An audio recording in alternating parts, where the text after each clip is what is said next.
சுட்டு பிடிச்சிருவாங்க.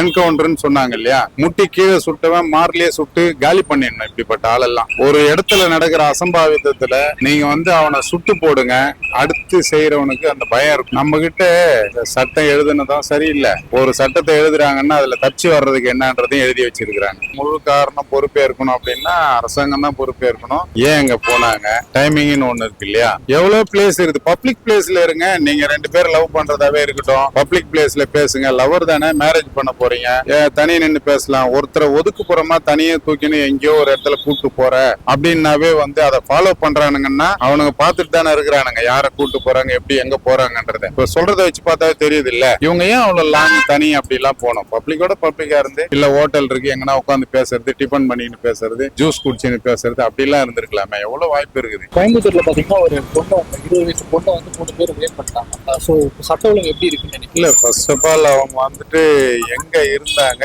எந்த டைமுக்கு அங்க போனாங்க, ஏன் அங்க போனாங்க, டைமிங்னு ஒண்ணு இருக்கு இல்லையா. அது நேரங்காலம் இருக்கு. டே டைம்ல எல்லாம் எங்க இருந்தாலும் ஒன்னும் பிரச்சனை இல்லை. இவங்க நைட்ல போயிருந்தாங்களா, இது சட்டப்படி இது தண்டிக்க வேண்டிய விஷயம். அது தப்பு தான். அது மாதிரி பண்ணக்கூடாது. பெண்களுக்கு பாதுகாப்பு, பெண்களுக்கு பாதுகாப்புன்றாங்க. இது மாதிரி ஒரு அசம்பாவிதம் நடக்குதுன்னா இது கண்டிக்கத்தக்கது. அதிமுக பிஜேபி எல்லாம் சேர்ந்து இந்த விஷயத்துக்காக போராட்டம் பண்றாங்க கோயம்புத்தூர்ல. இவங்க போராட்டம் பண்றதுனால மட்டும் என்ன மாற்றம் மாறிடும்? இதெல்லாம் அரசியல்ல இவங்க தப்பு பண்ணா அவங்க போராட்டம் பண்றது, அவங்க தப்பு பண்ணா இவங்க போராட்டம் பண்றது, இதெல்லாம் வழக்கமாயி போச்சு. ஆனா இதுக்கெல்லாம் முழு காரணம் பொறுப்பே இருக்கணும் அப்படின்னா அரசாங்கம் தான் பொறுப்பே இருக்கணும். பொறுப்பேற்றுட்டு அதுக்கு என்ன செய்யணுமோ, சட்டம் ஒழுங்கு இன்னும் கடுமையா என்ன செய்யணும், அது மாதிரி நடக்காம இருக்கிறதுக்கு என்ன பண்ணணும்ன்றத அரசாங்கம் தான் முடிவு பண்ணி அதை எடுக்கும். ஓகே, இன்னும் என்ன மாதிரி ஃப்ரீடம் எல்லாம் போலீஸ்க்கு கொடுத்தா ஆக்டிவா வேலை செய்யுது, இனிமே இதை நடக்காம பாத்துக்கலாம். இப்போ அவங்களுக்கு ரைட்ஸ் கொடுக்கணும். இப்போ ஃபுல் ரைட்ஸ் கொடுத்தாலும் ஆபத்து தான். 75% அவங்களுக்கு ரைட்ஸ் கொடுக்கணும். இப்போ எப்படின்னு கேட்டா, பிடிச்சிடுறாங்க, இவங்கள சுட்டு பிடிச்சிருவாங்க.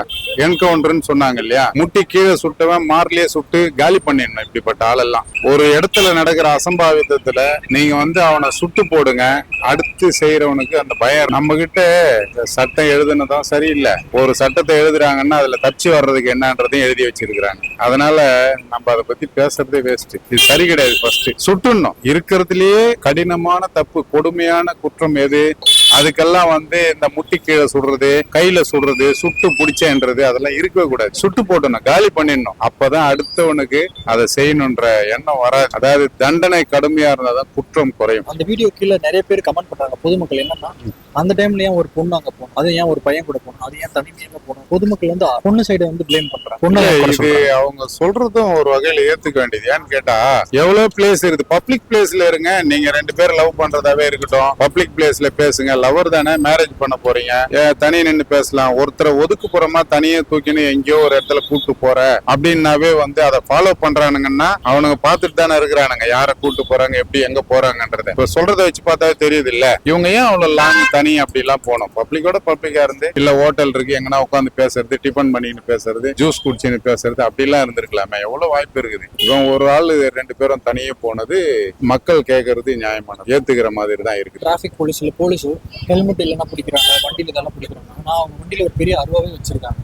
ஒரு அருவா வச்சுட்டு ஒருத்தவங்க கோயம்புத்தூர் சிட்டியை சுத்துறாங்க அப்படின்னா அப்போ அது எப்படி போலீஸ் அலட்சியமா இருக்கு? போலீஸ் அவ்வளவு சூப்பரா வேலை பாக்குறாங்கன்னு அர்த்தம். ஏன்னு கேட்டா, சும்மா போறவனெல்லாம் பிடிச்சி ஹெல்மெட் இல்ல வாய் ஊதுன்னு சொல்றானுங்கன்னா அது வேற தப்பாயிட போகுது. வாய் ஊதுன்னு சொல்றாங்க, ஹெல்மெட் போடலன்னா அவங்கள பிடிச்சி 1000 ரூபாய் ஸ்பாட் ஃபைன் போடுறாங்க. மழை வருதுங்க, மழையில வேலையை முடிச்சுட்டு போறாங்க. அந்த டைம்ல ஒரு போலீஸ் கூட கிடையாது வழியில. ஆனா மழையில தான் ஃபுல்லா குடிச்சிட்டு அந்த ரோட்ல சரியான வேகமா ஸ்பீடா போறாங்க. அப்ப ஆக்சிடென்ட் நடந்தாக்கா அதெல்லாம் தப்பு இல்லையா? அது குடிச்சிட்டு நடந்தாக்கா அந்த கேஸ், அந்த தவறுக்கு தண்டனை கிடையாதா? மழை டைம்ல ஒரு போலீஸ் கூட பார்க்க முடியாது. அவங்களுக்கு ஃப்ரீ இருக்கணும். எப்ப ஃப்ரீயா இருக்கிறாங்களோ அப்ப வருவாங்க, நிப்பாங்க, கூப்பிட்டு 10 பேரை கேஸ் போட்டு போயிட்டே இருப்பாங்க. அவ்வளவுதான் அவங்க. இந்த மாதிரி இன்சிடென்ட் நடக்க கூடாதுன்னா உங்களோட நீங்களா இருந்தா என்ன முடிவு எடுப்பீங்க? என்ன மாதிரி டிசிஷன்? என்னோட டிசிஷன் பாத்தீங்கன்னா அதுதான், தண்டனை கடுமையா இருக்கணும். அப்பதான் குற்றம் குறையும். இது வளர விடக்கூடாது. ஒவ்வொன்னா பொள்ளாச்சியில இருந்து பாத்துன்னு தானே இருக்கிறீங்க, அது தொடர்ந்துன்னு தானே இருக்குது. நீங்க அந்த நாள் அவங்க என்னாச்சு, தூக்கு தண்டனைன்றதை விட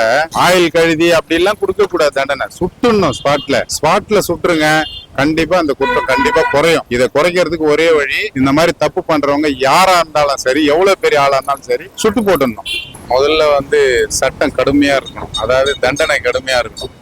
அப்பதான் குற்றம் குறையும். இவங்களெல்லாம் வந்துட்டு இந்த கை கால் ரெண்டுத்தையும் வெட்டிட்டு அவங்கள விட்டுடணும். அவங்களால சாப்பிடவும் முடியாது, அவங்க லெட்டின் போறது அவங்களால கழுவவும் முடியாத அளவுக்கு விட்டுடணும். சொந்தக்காரங்க யாரும் அவங்கள வந்து ஏத்துக்க கூடாது. நீ பண்ண தப்புக்கு இதான் தண்டனை போடா அப்படின்னு அமுச்சு விட்டுணும். அப்படி அமுச்சு விட்டுட்டாங்கன்னா கடைசி வரைக்கும் அவங்க இதை அனுபவப்பட்டு சிறு பார்த்து அந்த கொஞ்சம் கொஞ்சமா அதை தண்டனை அனுபவிக்கிறாங்க பாத்தியா. அந்த மாதிரி யாராவது கை கால் இல்லாம ரோட்ல நகர்ந்துன்னு போறாங்க அப்படின்னா ஓ இவங்க அந்த தப்பு பண்ணவங்களா அப்படின்னு மக்களுக்கு தெரியற அளவுக்கு பண்ணி விட்டு, மனித உரிமை மீறல் அப்படின்னு வராங்க அப்படின்னாக்கா அவங்கள கூப்பிட்டு அப்போ நீங்க தான் இதுக்கெல்லாம் காரணமா, ஓ உங்களோட தூண்டுதலின் பேர்ல தான் இப்படி பண்றாங்களா அவங்க அப்படின்னு அவங்க மேல கேஸ் போடுங்க. அப்போ வரமாட்டாங்க. அவங்க எது நியாயம் எது நல்லது எது கெட்டதுன்னு பார்த்து வருவாங்க. அதுக்கப்புறம் மனித உரிமை மீறலும் கூட. அவங்க அந்த மாதிரி ரேப் பண்றவங்கள என்ன மாதிரி மனநிலையில இருப்பாங்க? மனநிலை என்ன மாதிரி மனநிலைன்னா இதெல்லாம் காரணம் சாதாரணமா நீங்களோ நாங்களோ போய் இதெல்லாம் பண்றது இல்ல. ஓகேவா?